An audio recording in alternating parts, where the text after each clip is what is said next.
Ini pertemuan ketiga Ustadz ya.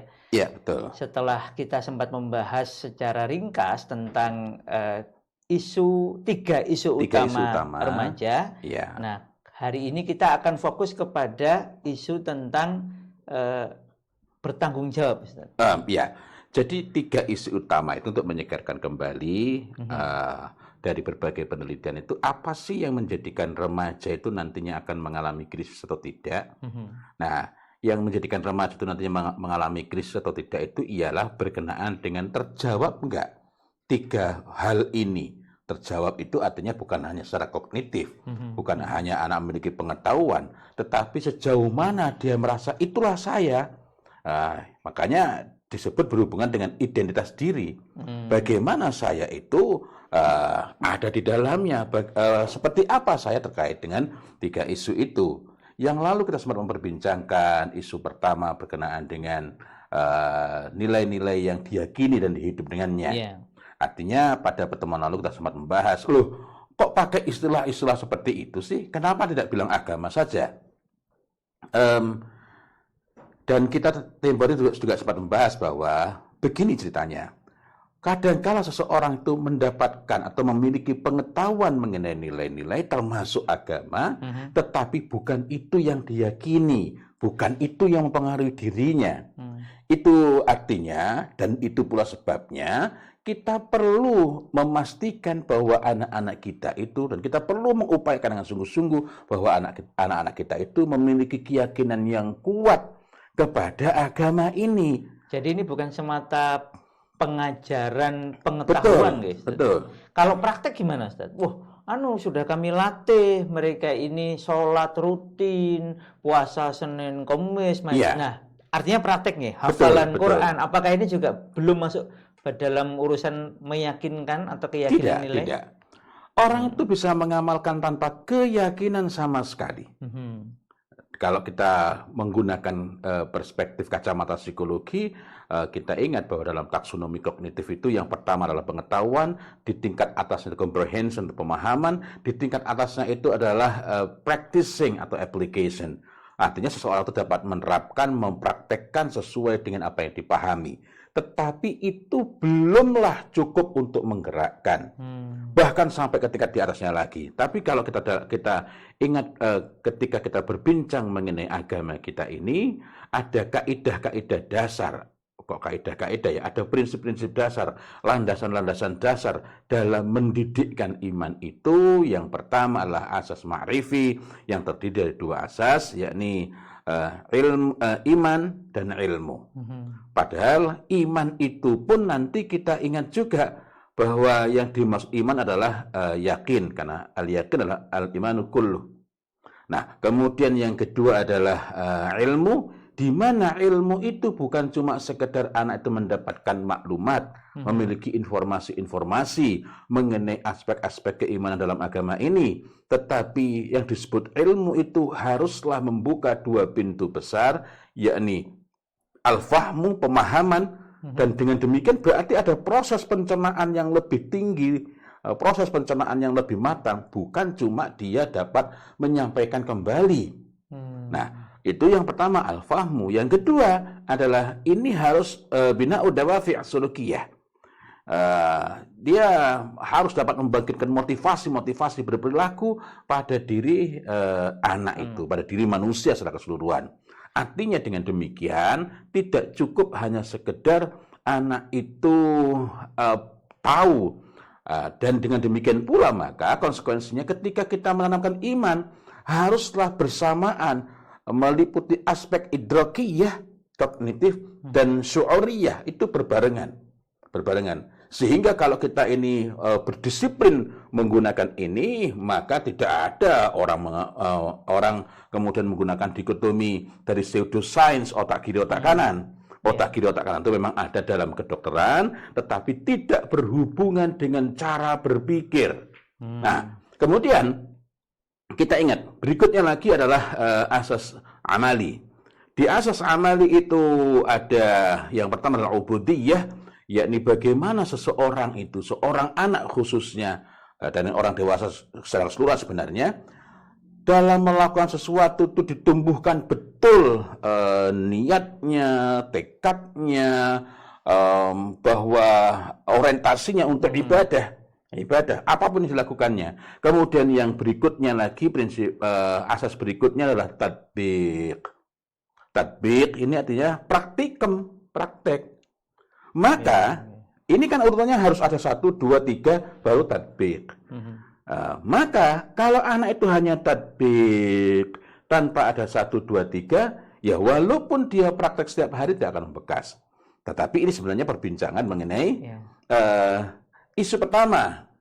Dan ini nanti haruslah menghasilkan yang kelima, yakni akhlak. Artinya itu bukan lagi merupakan sesuatu yang datangnya dari luar.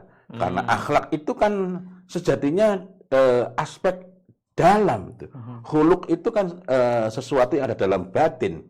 Cuma wujudnya tampak dari luar sebagai perilaku.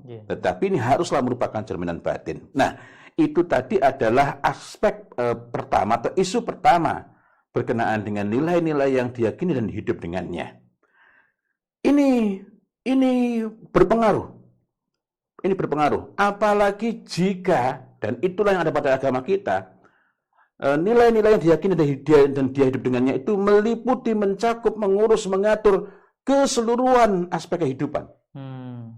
Maksud saya katakan apalagi kalau nilai-nilai itu, keyakinan itu. Karena tidak semuanya, ya.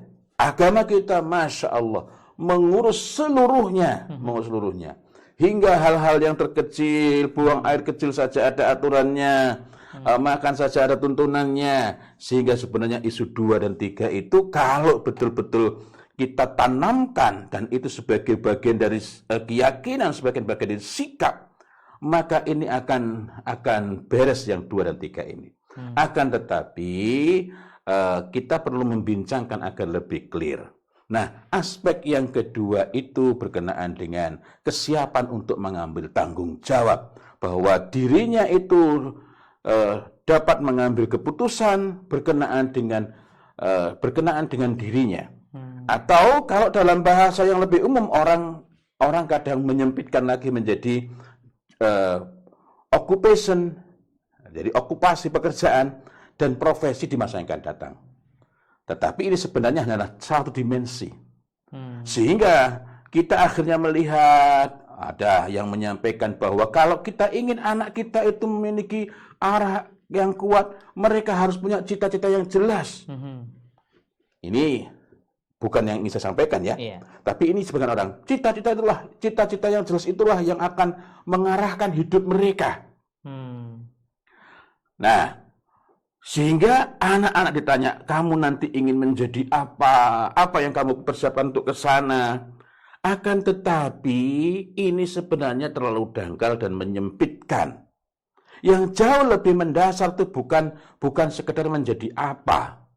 Berkenaan dengan ini, misalnya kadang-kadang, kamu pengen jadi apa? Wah, nanti itu kamu bisa dapat banyak uang. Tapi apa yang akan dilakukan? Karena itu semua tidak menjadikan mereka itu memiliki arah yang jelas. Sehingga dalam urusan ini sebenarnya yang harus dikawal ialah dari awal pertama berkenaan dengan orientasi. Dan ini perlu kita siapkan semenjak anak-anak itu belum memayyiz. Belum memayyiz. Sudah bicara orientasi. Bicara orientasi. Nah, kalau belum memayyiz berarti kalau pendidikan formal siapa yang bertanggung jawab? Guru TK, guru PAUD. Ya, guru-guru playgroup. Nah, ini orientasi. Tentu saja orang tua bertanggung jawab terhadap anaknya. Orientasi itu ada 3 macam secara sederhana ya, Orientasi menjadi, dan inilah yang paling banyak dibicarakan. Kamu nanti pengen jadi apa? Jadi pertanyaan apa cita-citamu, besok kamu pengen jadi apa, pengen punya pekerjaan atau bisnis apa, itu sebenarnya orientasi yang menjadi ini. Nah, lebih sering arahnya itu kepada menjadi. Walaupun sekarang ini semakin terreduksi kepada memiliki. Jadi orientasi jenis kedua adalah memiliki. Ini jenis yang kedua, Ustaz? Ya. Orientasi memiliki. Ya. Kalau orang itu orientasinya memiliki, nggak penting jadi apa, yang penting punya. Dan kebanggaannya itu pada punyanya. Sehingga ketika anak itu hanya ingin punya motor, ya ngapain sekolah tinggi-tinggi? Maka tanah bisa dilepas hanya agar bisa beli HP. Kenapa sampai terjadi anak itu malu temannya punya HP, dia tidak? Karena ada kesalahan orientasi. Walaupun kadangkala itu dikemas dalam bentuk yang lebih religius, lebih islami. Nak, kalau kamu nanti sungguh-sungguh, nak, Allah akan mengangkat derajatmu, nak. Karena orang itu mengangkat derajat orang yang berilmu. Betul. Tapi mengangkat derajat itu gimana? Jadi nak, kalau kamu nanti itu sungguh-sungguh, nak, kamu pengen motor tuh nggak susah, pengen harta itu datang sendiri, dunia datang sendiri. Nah, ini kadangkala yang terjadi bukanlah membangun orientasi untuk melakukan. Jadi orientasi kedua melakukan, beramal. Amalan apa yang dapat kita lakukan? Kalau dalam keadaan seperti ini, kira-kira apa yang bisa kamu perbuat? Tetapi ketika orientasinya itu hanyalah memiliki, orang sholat duha untuk memiliki, orang sholat tahajud untuk memiliki atau untuk menjadi, maka anak-anak itu akan lebih rentan. Gengsinya, penilaiannya dilekatkan kepada apa yang disandang, apa yang dipakai, apa yang dimiliki oleh seseorang. Nah, dan ini persoalan yang sekarang ini kita lihat banyak menyebar baik pada orang-orang dewasanya, dan dengan demikian nanti akan berdampak pada anak-anak mereka. Karena itu tidak salah jika anak-anak mereka itu malu ke sekolah kalau temannya itu pada pakai HP terbaru, dia tidak. Kenapa? Orientasinya memiliki. Sebagian orang tua merasa tidak menanamkan itu, tetapi setiap hari membicarakannya. Wah, keren. Ini punya ini, keren, HP-nya begini. Artinya yang dinilai, yang diapresiasi, yang dihargai, yang dianggap hebat, yang dipandang mulia itu adalah memiliki. Nah, akibatnya adalah anak akan mudah kendor, anak akan mudah minder, anak akan mudah merasa terpuruk, anak akan mudah, dan hal-hal lain yang terkait dengannya. Karena itu, mengenai isu kedua ini, mengenai job and occupation, jenis pekerjaan, profesi, masa depan, dan lain-lain ini ya, ini kita perlu perhatikan hal-hal yang terkait dengannya, termasuk di dalamnya. Kita ingat bahwa rezeki yang haram jelas tidak barokah. Rezeki yang subhat tidak barokah. Tapi rezeki yang halal belum tentu barokah. Halal belum tentu barokah. Halal belum tentu barokah. Iya, yakni contohnya, kalau ada orang ngasih kita nggak minta, halal nggak? Halal, halal. Akan tetapi ada pemberian ini yang kita tidak minta dikasih. Yang itu kalau kita menerimanya nggak barokah. Yang seperti apa itu? Yakni rezeki yang kita dapatkan dengan israfin nafs. Ngarep banget. Teman kita, ini sering saya jadikan contoh ya. Teman kita pulang dari entah umroh, entah bepergian ke luar negeri. Nah, yang kita angan-angan dari teman kita saat pulang itu bukan dia sehatkah, dia selamatkah, bagaimana kabarnya. Nunggu oleh-olehnya gitu, Ustaz. Dan bukan hanya nunggu oleh-olehnya. Wah, ini mudah-mudahan saya dikasih yang paling baik ini. Maka dia mengunjungi paling awal itu bukan sebagai bentuk gembiranya bahwa temannya ini sudah pulang umroh, tetapi sebagai bentuk, wah, kalau saya berlambat-lambat nanti dapatnya sisa-sisa gitu. Sisa-sisa. Na'udzubillah. Nah, bahkan mungkin teman kita itu sudah menyiapkan khusus untuk kita. Artinya teman kita ini ngasih khusus. Memang memberikan yang paling istimewa buat kita. Misalnya. Halal nggak? Halal. Tapi kita peroleh dengan jiwa yang ngarep banget gitu. Itu menyebabkan tidak barokah. Ini juga sama orientasinya berarti memiliki, Ustaz. Memiliki. Karena itulah kita perlu betul-betul tanamkan dalam kerja. Begitu juga. Kalau sesuatu diperoleh dengan sakhawatin nafs, Sakhawatin nafs itu jiwa yang rela, yang sederhana dalam berharap. Jadi yang dipikirkan fokusnya itu adalah amanah saya apa yang perlu saya lakukan. Dia bersungguh-sungguh dengan itu, memperhatikan kemaslahatannya dan lain-lainnya. Nah, bukan berarti loh, orang kan perlu gaji, orang kan perlu penghasilan. Iya, tetapi yang menjadi perhatiannya itu adalah bagaimana dia itu dapat menunaikan amanah dengan sebaik-baiknya, bekerja dengan sekuat-kuatnya, dan ini meliputi kerja keras. Sekarang ini ada proses-proses pembodohan. Yang penting itu bukan kerja keras, yang penting itu kerja cerdas. Allah ya Karim. Sungguh orang-orang yang telah memiliki kerajaan-kerajaan bisnis itu, ini kalau kita bicara bisnis, fokus kita bukan ke sana, adalah mereka yang mau berpayah-payah. Dan dalam perspektif yang lain, ada dosa yang tidak diampuni kecuali dengan kepayahan dalam bekerja. Allah. Lagi pula kita bekerja itu urusannya bukan semata-mata uang. Tetapi urusan terpentingnya antara lain adalah bagaimana kita itu mengambil fardu kifayah. Yang dari sana kita dapat menjaga agama Allah Subhanahu wa taala ini melalui penunaian pekerjaan kita. Jadi kalau ini yang kita perhatikan, urusan ini tidak ada yang memperhatikan. Kalau tidak ada yang masukin di kalangan muslimin, maka dapat menjadi pintu subhat, dapat menjadi pintu fitnah, dapat menjadi pintu kerusakan. Saya masuk sana. Berarti ini orientasinya beramal tadi. Beramal, walaupun dilihatnya menjadi. Karena itulah ketika tanya pada anak, cita-citamu apa, nak? Itu orientasinya bisa kepada punya. Ngapain kamu itu, nak? Coba enak jadi ini, kerjanya sedikit, duitnya banyak, kamu bisa nyantai-nyantai, bisa jalan-jalan kemana-mana. Padahal belum tentu juga. Ada orang penghasilannya banyak, mau pergi bepergian, penyakitnya banyak. Nah, tapi ini kan tadi berkenaan dengan menanamkan orientasinya.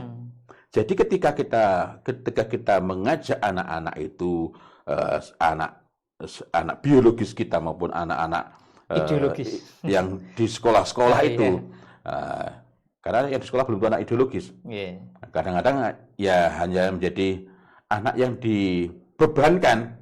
Ketika orang merasa bahwa ini bukan persoalan didik generasi, tapi ini soal kerjaan, bahkan soal job. Jadi kerja orientasinya memiliki, biar punya gaji gitu ya, biar punya profesi, ditanya apa kerjaannya. Itu orientasinya berarti memiliki, Ustaz. Nah, itu ada kalanya orientasinya ya cuma untuk menjadi. Ya. Nah, orang kalau orientasinya hanya menjadi saja, dia nggak peduli punya apa. Yang penting saya jadi di situ. Ini berkenaan dengan misalnya gengsinya dia, saya harus menjadi ini. Nah, ini yang rawan adalah kalau ada penilaian mengenai jenis-jenis pekerjaan. Bekerja ini hina, bekerja ini hebat, bekerja ini mulia, bekerja ini alah cuma apa, nggak keren. Nah, tapi kalau orang itu, Allah, saya merasakan ini PR termasuk buat diri saya sendiri. Bahwa kita itu memiliki orientasi untuk berbuat. Maka dia akan senantiasa mencari kira-kira apa yang dapat saya lakukan untuk mendapatkan kebaikan, sehingga dia tidak menjadi mudah risau oleh penilaian. Apakah ini juga berkaitan dengan ini, Ustaz? Orang memilih satu bidang pekerjaan itu kan kadang ada apa namanya? Kalau di kampus atau di sekolah kan ada penjurusan ya. Betul. Berkaitan, kalau kamu mau pekerjaannya nanti mulia atau gajinya besar, maka nanti kamu milih jurusan ini, jurusan ini. Kalau ini jurusan kering ini, jurusan yang nggak ada apa-apanya, jangan dipilih. Apakah ini juga kalau nggak hati-hati sebenarnya ini orientasi tadi nggih? Iya, bisa orientasi memiliki atau orientasi untuk menjadi tadi. Nah, padahal yang menjadikan anak itu lebih bersungguh-sungguh, kalau orang cuma memiliki, begitu mendapatkan yang lebih besar, nah, dia akan mudah untuk resign, akan mudah untuk mengundurkan diri karena urusannya sebenarnya hanyalah untuk mencari remah-remah dunia tadi. Terus apa yang perlu kita lakukan, Ustaz? Kalau umpamanya ada orang tua atau pendidik, Ya. apa yang harus dilakukan untuk membangun remaja-remaja ini memiliki orientasi beramal, Ya. bertanggung jawab? Ya. Saya sangat sering menyebut ini dan mudah-mudahan tidak bosan orang mendengarkan, tetapi ini memang hal yang sangat penting. Apa itu? Hidupnya pembicaraan mengenai ma'aliyal umur. Hidupnya pembicaraan tentang ma'aliyal Umur. umur. Secara garis besar mengenai al-ma'ali wal makarim. Mengenai al-ma'ali wal makarim. Dan itu dalam banyak hadis kita jumpai. Yang paling sering saya sebutkan adalah innallaha karim yuhibbul kiram wa yuhibbu ma'alil akhlaq. Ini ma'alil akhlaq wa yakrahu safsafaha. Nah, berikutnya lagi adalah innallaha azza wa jalla karim yuhibbul kurama. Orang yang dibicarakan. Kurama ya. Nah, kurama itu apa? Orang yang berbuat. Nah, hal ini berbuat yang menjadikan dia mulia. Bukan soal menjadi apa. Wa yuhibbu, dan mencintai ma'alil umur, urusan-urusan yang luhur, tapi ujungnya sama, wa yakrahu safsafaha. Jadi yang dibicarakan itu kemuliaan-kemuliaan apa yang dapat diperbuat, kemudian akhlak yang luhur itu seperti apa, yang dihidupkan kepekaan adalah urusan-urusan yang luhur itu bagaimana. Ini tanggung jawab kita, dan menghindari saf-saf. Saf-saf itu apa? Segala sesuatu yang bertentangan dengan yang sebelumnya. Dengan yang sebelumnya itu apa? Kalau tadi kan karim, kiram, kemuliaan. Kemudian kurama, orang yang mulia. Kemudian ma'alil akhlak, berarti lawannya adalah saf-saf, berarti akhlak yang rendah. Ma'alil umur, urusan yang luhur, berarti lawannya adalah urusan-urusan yang rendahan, yang sepele-sepele. Menghilangkan duri dari jalan tampaknya kecil, tapi ini adalah ma'alil akhlak. Akhlak yang luhur. Sehingga bukanlah urusan yang sepele. Atau dalam hadis yang lain, innallaha jawad yuhibbul jud. Atau dalam redaksi yang lain, innallaha jawad yuhibbul jawadah wa yuhibbu ma'alil umur wa yakrahu safsafaha. Nah, dengan demikian yang perlu kita hindarkan juga adalah berbicara saf-saf. Saf-saf itu apa? Urusan receh-receh, remeh-temeh, sepele-sepele. Wah, keren motornya ini, wah hebat.